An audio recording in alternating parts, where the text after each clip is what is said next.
Ya teman-teman semua sahabat, hari ini first time saya nak guna meriam spirit. Biasa orang pakai meriam kebait kan, so kita guna spirit pula.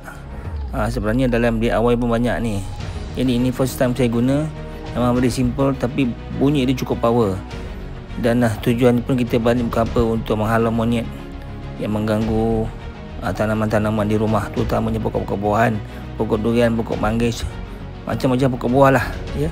Jadi inilah kita gunakan senjata ni. Berapa pun sekadar mengeluarkan bunyi yang kuat saja.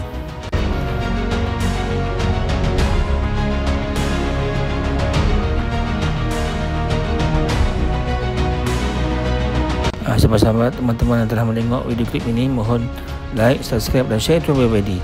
Mudah-mudahan view saya tinggi kali ini. Terima kasih. Selamat berhari raya.